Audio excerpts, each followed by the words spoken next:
Hello, welcome to Southern Girl in the City. My name is Dominique Duarte and I live in Brooklyn, New York. I'm originally from Memphis, Tennessee, and this video is going to be a little more serious.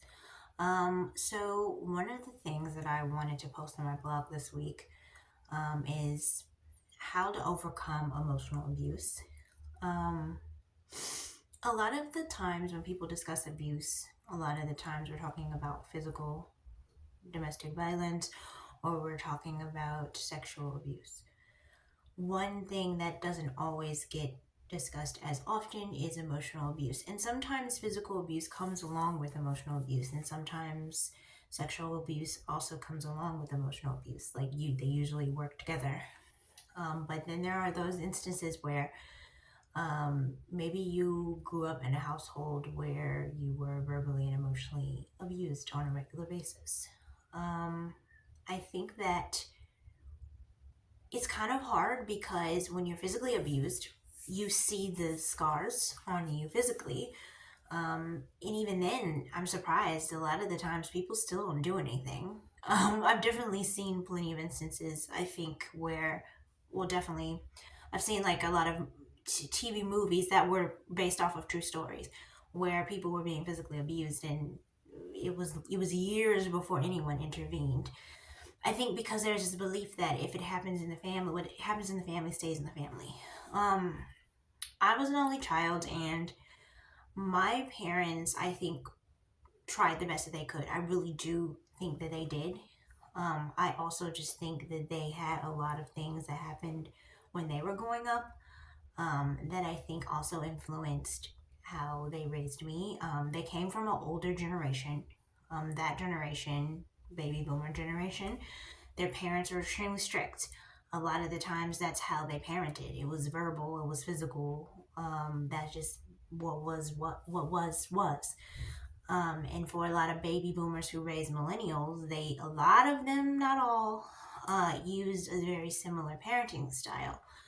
Um, for me, I was always a sensitive kid, and I think that for me as an adult, it has definitely left a lot of trauma, and I'm trying to work on it as much as I can. Um, doesn't mean that I don't love my parents. It doesn't mean that they didn't love me. I think that we loved each other, but I just think that when you know better, you do better, and a lot of the times you don't know better. Um, I can't imagine being in my 30s having a kid right now. And I know I'm about the age that my mom was when I was a toddler. And she had a lot of stress, like a lot of stress. Particularly the first 5 years of my life were extremely stressful for her. And I think that a lot of the times when the adult is dysregulated, it definitely causes a lot of things. But I think sometimes it's easy to judge the parent when in reality she was a single mom for the first 5 years of my life. And when she did get remarried, my stepfather, he also came from an upbringing where he grew up in poverty. I think that he did not have the best relationship with his father. Um, I think that they had a lot of challenges, and I still, to be frank, don't really know much about his upbringing, so I can't really speak a lot on it. But I don't think it was easy by any means. Um, I think that the only way that I think that they knew how to show frustration or anger or it was through verbal and emotional abuse. To be honest, a lot of people would assume that it was my stepdad because to a lot of people, my stepdad is kind of a little scarier guy because he's a really tall guy and he's not always the most politically correct with what he says. But to be honest, a lot of the times when it was just me and him in the house, for the most part, it was pretty chill. The thing is when they would just argue all the time. Argue, yell at each other all the time, curse at each other. I mean, it's funny because as an adult, people look at me and they're like, "Oh, we're surprised you know curse words," and it's like, no, I mean, where did I learn them from? My parents. I didn't learn them at school. I was called words before I knew what they meant. Okay, so like, and I'm not saying it to bash my parents. It's not it, but in a lot of black households, that's pretty normal to curse at your kid. Like, it's not abnormal. Um, And I don't know, and maybe it's the case with white parents too, but I don't know. I mean, what I noticed with my white peers is that most of their parents seem to talk to them in a more respectful way. But a lot of the times in the black community, your parents don't talk to you in a respectful way. You just kind of learn that you're supposed to be seen and not heard. You're not supposed to speak up. You're not supposed to say anything. And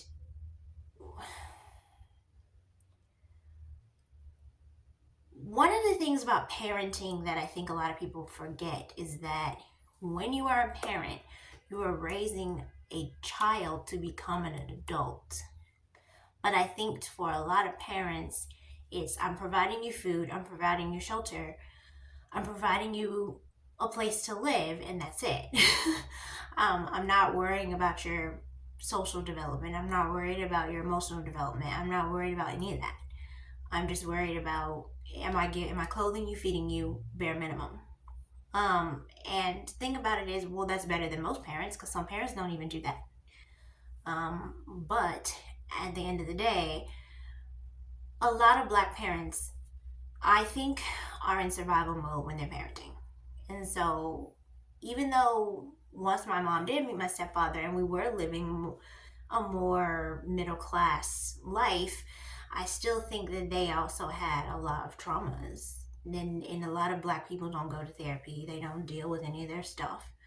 I'm still, I think, the only relative I know that's in therapy. I don't know if any of my relatives have ever gone to therapy. And I think that a lot of black people still have a stigma about it.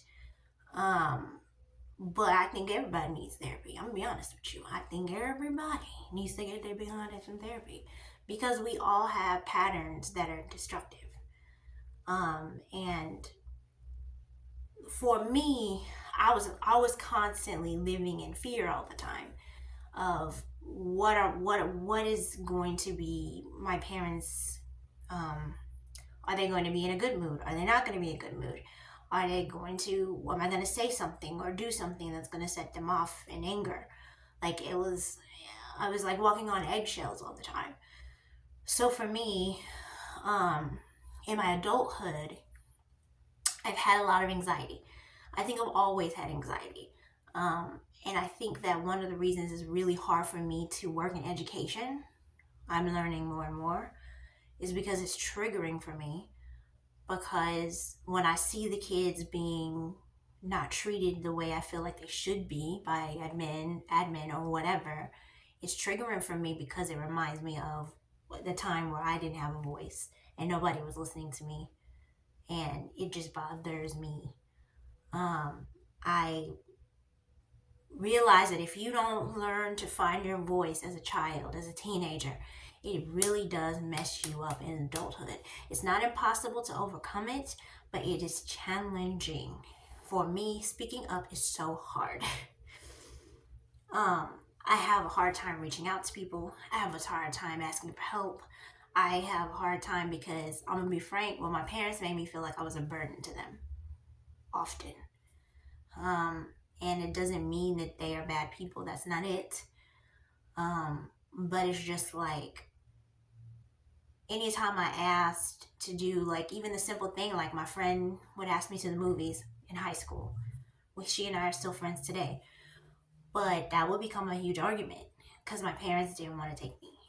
And so it would just, I was involved in television and theater my last 2 years of high school. And it was a constant argument all the time because they didn't want to have to pick me up. They didn't want to have to take me places. I always wanted to be in the band. I wanted to be in the choir. I wanted to do all these activities, but I was never allowed to because my parents did not want to take me to the rehearsals. They did not want to pick me up from the rehearsals, even though they had the availability to do so. And then they didn't want to ask anybody else to do it because then that would be, so it just was like, to this day, I struggle to communicate well. It's really hard. I think some of the reason I haven't dated too is because it's really hard for me to have an open communication with someone because I still am quite fearful of talking to people when there's conflict. Because I did not see healthy conflict growing up. My parents would argue all the time, but there was never resolution. They would always yell at me all the time, but there was not resolution. So I have a really hard time when I see conflict, and I know that I am doing better about speaking up, but I just wish I would handle it better. Like I contemplate what just happened with the school, and it's like, could I have handled it better? Probably, but I just really have a hard time talking to people and reaching out to people and trying to have a community because I just feel like one of my biggest fears is being a burden. And I think that verbal and emotional abuse is something that really takes a long time to heal from. It is not something that you can just snap your finger and it change. Um, so one of the things that to help overcome it is to attend therapy. I know a lot of people only think you should attend therapy if you have an issue. I think everybody should be in therapy. If you can afford it, if your insurance will cover it, please go to therapy. I'm not joking because I guarantee you, we all have unhealthy patterns, but a lot of us don't want to admit it. If you know, but yeah, attending therapy. I've been in therapy since I moved to New York. I've been in it a little more consistently. Still, the most consistent has been the last 2 years. But let's go back. So in college, I went to therapy for a little period of time because I was really struggling with my mental health my junior year of college. Um, I started taking antidepressants for the first time, but then I stopped taking them after that semester was finished. I barely made it out of that semester. But then my senior year, I came back and I was a lot better. I was a much better student. Everything was a lot better. My senior year was a really good year. Junior year was just rough. Um, but that was my first experience with therapy. And when I went to therapy, one of the first things that she suggested was that I read this book, Codependent No More. And I've actually read that book a couple of times. Because there's no question, me and my mom definitely have a codependent relationship. It is codependent. I was like, and I struggle still to this day. I mean, it's just really hard for me. And it's hard for her too because I think at the end of the day, even though she could be verbally, emotionally abusive, she's also the one that shows up the most. Like, out of anybody else in my life, she still shows up.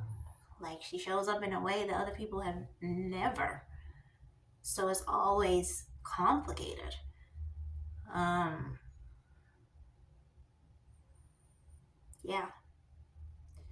But then I don't think people show up for her very well either, if I'm honest. So it's just like, I don't know.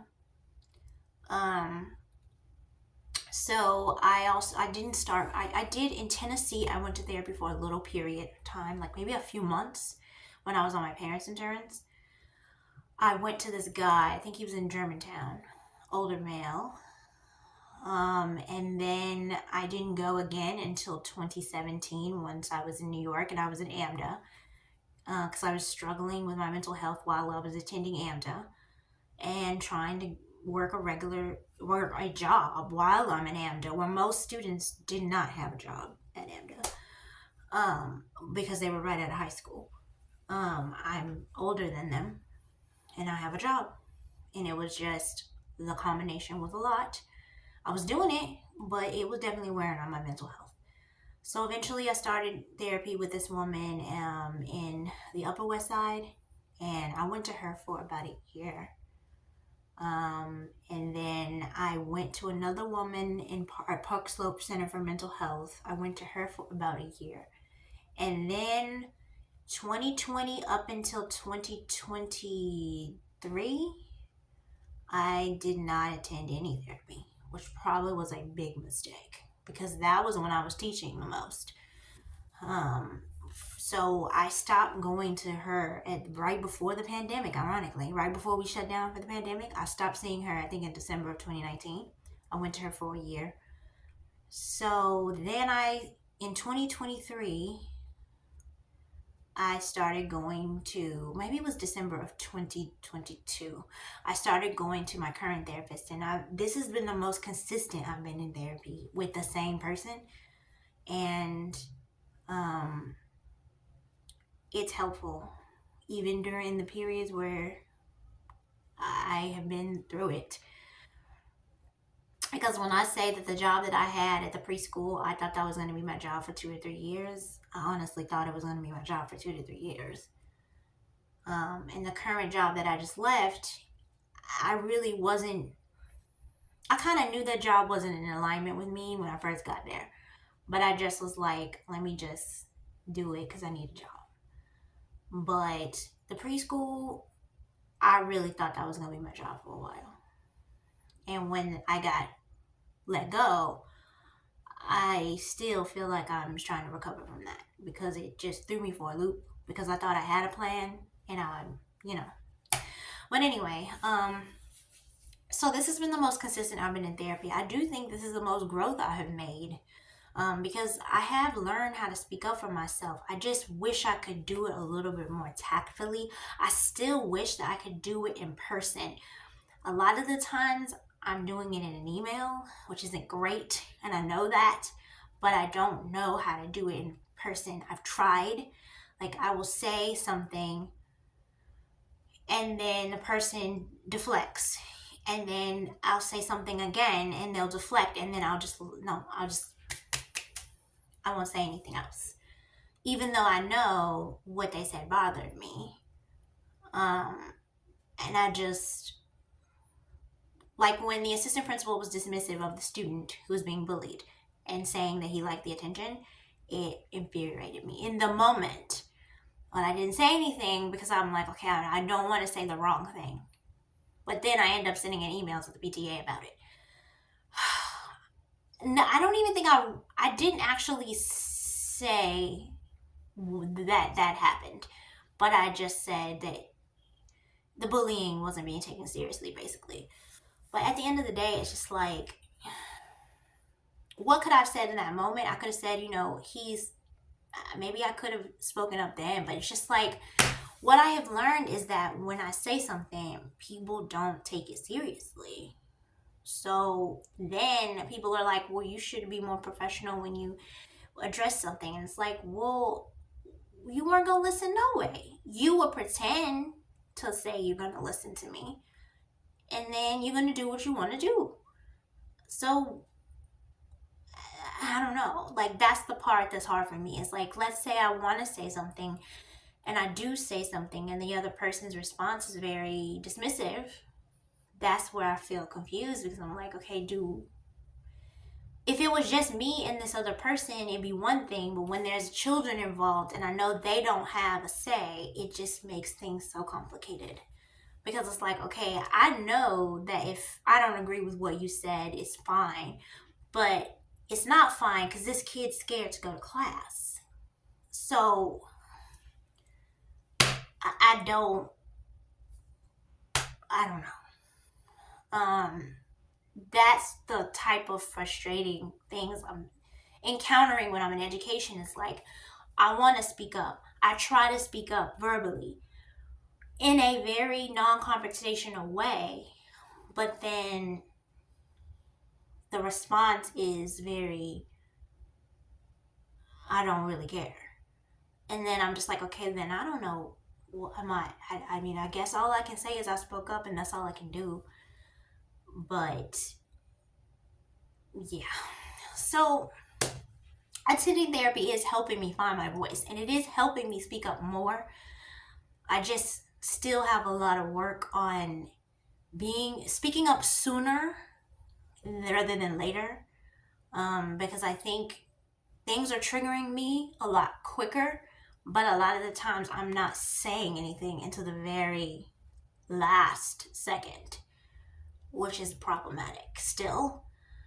But I know where I need to work. Then there's a part of me that feels like I don't want to say anything because I don't want to risk my job anymore because I need a job. But I just also cannot sit there and see kids being treated a certain way and not say anything. I mean, how can you do that? I just don't understand. So attending therapy is definitely helpful because the person can give you tools. Um, it's nothing wrong with sending an email, but I wish that I'm really good at expressing myself through words, written words, better than verbally. So I think that for me, I know when I send an email, I know that I can get every single thing out that I want to say, and I know that it's going to be clear, and I know it's going to be understood. However, I would love to get to the point where I could just say something in the moment, and I'm still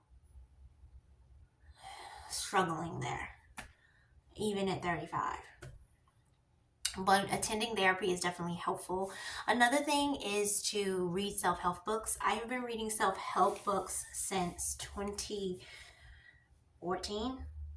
I was given How to Win Friends and Influence People by one of my friends, and I started reading that book, and I have read probably 30 or I don't know, I want to say 30 or 40, but I probably at this point probably read close to 50 or 60 personal development books in the last 10 years. I usually read probably about 5 to 10 a year. So currently I'm reading Overcoming Complex PTSD. Usually that is dealt with people who were verbally and emotionally abused, or sexually or physically abused. This book is very helpful because it does cause you to have PTSD as an adult. It makes you question saying anything, speaking up. You're a little bit on edge all the time, or you feel like the only way to get validation is to just work all the time. I do think that there's a little bit of that with me too. I feel more valuable when I'm working. When I'm not working, I don't feel valuable, which is probably why I'm struggling in the last month or so. Because I'm working, but not every day the way I was. So reading personal development books, it gives you stories of other people who have similar experiences, because a lot of the times when you have had verbal and emotional abuse, you do feel alone, and you feel like, well, am I making this up? Is this in my head? I mean, how many times did I think that? Especially when I was younger, and I definitely would express these concerns to others, and their response is, well, they cared, and they loved you, and they did the best they could. And I'm like, I'm not saying that they didn't at this point. I know that they did. In my heart of hearts, I know that they tried the best they could. However, it still did damage because it's hard for me to operate in the world in the way that I would like, because I am really fearful still at 35. I'm just not as fearful as I was in my 20s, but I am still quite fearful. And I just wish I was a better communicator, a stronger communicator. But if I'm honest, I don't really think I had a lot of positive example of strong communication. And in my adult life, I spend so much time by myself that I really don't have a lot of conflicts with people because I'm mostly by myself. Another thing is to journal. Journaling, you don't have to do it every day. Let me tell you, I do not do it every day, but I've had journals for years, and I journal when I feel like it. And I can still go back to journal entries from 2018, 2019, and see where I was in that moment. And the thing about it is I have grown. It just doesn't seem like it because I feel I keep having setbacks. But I also don't know if those setbacks are because I'm starting to become more outspoken. I just don't know. Like, I think people are a lot more tolerable of you when you don't say anything. But when you do start to speak up, people do treat you differently. I think that they think that you're being difficult, but it's like, no, I'm not. I'm just trying to stand up for these children. You could treat me any type of way. I really don't care. But please treat these kids with respect and value their feelings, because everybody's so judgmental of adults who make horrible decisions. But let me tell you where it starts. It starts in childhood. And I know that a lot of the times people are like, well, you just gotta suck it up. You're an adult. And it's like, well, you can. Um, but whether you realize it or not, if you haven't done any work on yourself, or done any therapy, or done any journaling, or read any books on how to work on yourself, you are doing things that are unhealthy. Even if by society standards you are successful, you are definitely doing some stuff that is counterproductive, I'm sure. And everything that adult decides to do was influenced a lot of the times by how they were talked to as children. What did you have a voice? Were you allowed to express your opinion? Were you allowed to express your feelings? Because to this day, I still feel guilty when I cry, when I feel anger, when I feel frustration, when I fail. I still feel a way about it because I'm like thinking that I'm not allowed to have those feelings, or I shouldn't have those feelings, or I should only have a certain positive feeling, because positive feelings are the only ones that anyone has the capacity to handle. So, yeah, I definitely think that reading personal development books gives you insight into the mind of other people who have had similar experiences and how they have overcome them. I mean, reading David Goggins' book, I'm almost done with it. It's called Can't Hurt Me. I would suggest reading it because he was a person who overcame a lot of obstacles, and he went through absolute hell. But he overcame it. And maybe if I read more books like him, maybe I would have been a lot stronger the last few years. But I mean, I am stronger than I was, because in 2015 compared to 2025, I was living with my parents. I was working 3 jobs. I had my own business, but I was paying $50 a month on my student loans through a program that turned out to be a scam. 3 years later, I found that out. But at the time, in 2015, I was still living with my parents.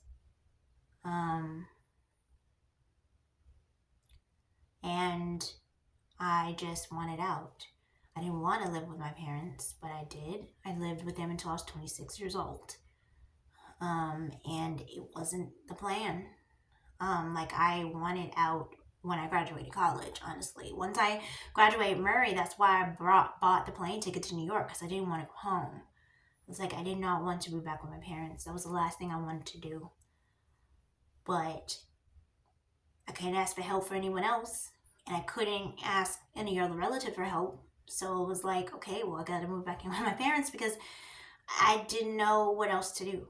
I'm 23 at the time. I'm in New York for 3 weeks. My mom was helping financially, and it wasn't a good time. I wasn't mature enough, and then I ended up losing my friend who passed away unexpectedly. Like, when I think back, I'm like, 2015 was a different Dominique still. It just seems like, because I keep hitting these walls, that it's like, okay, well, Dominique, what's wrong with you? But it's like, well, you have come a long way, because 10 years ago, I think I was making 15, if I even made 15,000 that year. I think I might have made 15. In this past year, 2024, I made $40,000. I mean, that's a huge change for someone who is on a single income. Like, I have made progress. It's just, it hasn't always been linear. And I know I will, get more work in catering next month. It'll be fine. But I do wish that I could push myself more than I do. I do sometimes feel like I'm just hitting a wall. And that's why I'm still in therapy. That's why I'm still journaling. That's why I'm still reading these books, because I still have a long way to go. But Dominique in 2015 and Dominique in 2025 are two different people. because I never would be able to speak up the way that I've been trying to do now, the way that I never would have been able to even attempt to have the courage to do that. I never would have been able to be in New York City in 2015. Like, I never would have been able to overcome getting let go from a job in the way that happened in September and bounce back so quickly. I feel like a failure most of the time, but I don't know why, because it's like you have grown. You've grown a lot. And by journaling, you can kind of see your growth. And by reading self-help books, you get to get inside of the head of people who have had obstacles and who have had challenges, and use whatever techniques that they use to overcome it. He has something called the accountability mirror. It's where you talk to yourself in the mirror every day and you try to motivate yourself and push yourself past your 40%. Because he said that once your body feels tired, you only have given 40%. And that you can push yourself more. And I don't think I've ever done that. I think I've always hit 40% and then not gone much further. Usually when my body hits exhaustion, I feel like I back off. But I need to push myself more because I think I'm called to do more. I just think I'm scared and I'm fearful. And I don't always know how to reach out to people. I think that in order to become successful, you do need a community. And I definitely haven't been the best about maintaining that. And then the last thing you need to do is to consistently self-reflect. What have you done well? What could you have done better? I think I always had good intentions when I spoke up at these schools that I've worked at, but I also think I could have maybe done it better. Like, I could have maybe done it a little bit better.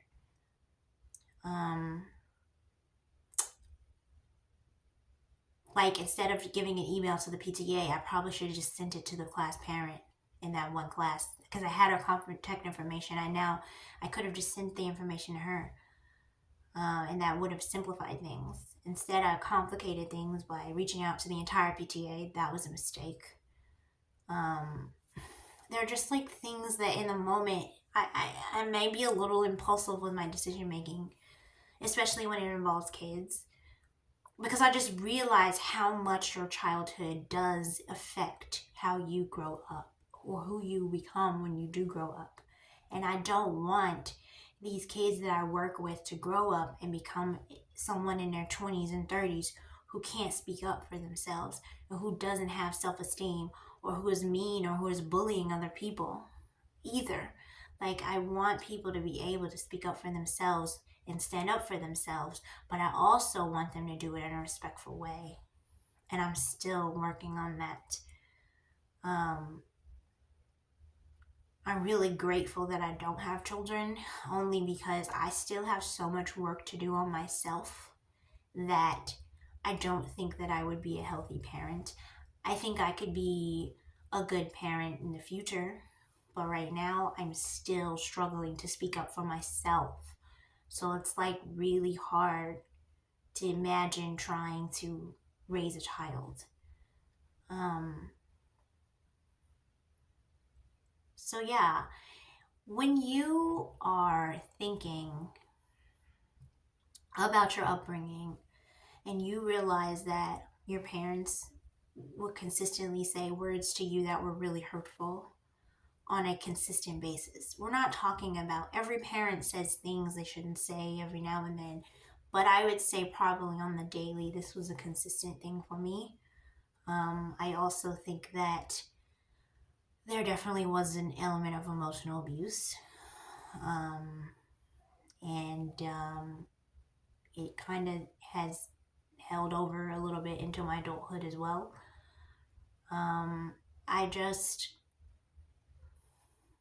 Overcoming verbal and emotional abuse is really difficult. I'm just going to be honest. It is. It's not impossible, but it is hard. And the hardest part is that most people think it wasn't a big deal. Because they're like, well, at least they provided clothing and shelter for you. I mean, that's amazing because a lot of kids don't get that. But what you say to your kids is important. And they internalize everything. They internalize your energy. They internalize everything. And I think some of the dynamics that I've had at work with the educators that I've worked with, not educators, but the admin, it has been very reminiscent of what my parental relationship has been as well with my parents. Which is unfortunate because, you know, you're an adult and you got to figure it out. But a lot of the times I think I'm also getting triggered because it is very similar to what happened with my parents, where I wasn't being heard, I wasn't being listened to, I was made to feel like I wasn't important or I didn't matter. And it has influenced me as an adult. That doesn't mean that I haven't done work, and that doesn't mean that I don't continue to do work, but working in education, I'm now starting to understand why it's so difficult.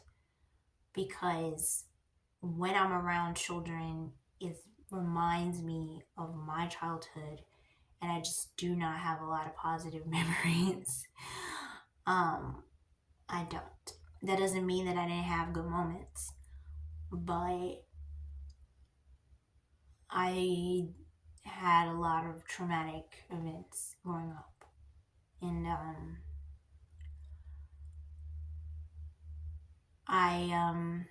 if you've gone through verbal and emotional abuse, I am so sorry because it really does affect you. Sometimes it can make you the bully. I also think that my own parents were verbally and emotionally and even physically abused. I did get whoopings when I was growing up, but to me, that wasn't as hurtful for some reason. For me, the words were more hurtful than that. Mainly because I wasn't getting them often. For a lot of people, they think that that's, you know, you shouldn't hit kids. And I do agree with that. I don't think that you should do that either. But for me, the verbal and emotional abuse was a lot more damaging because I was just a sensitive kid. And I'm a sensitive adult. And yeah. So if you want to overcome emotional and verbal abuse, read personal development books, go to therapy, acknowledge the abuse, because a lot of the times it's hard to do that because you don't want to villainize your parents either.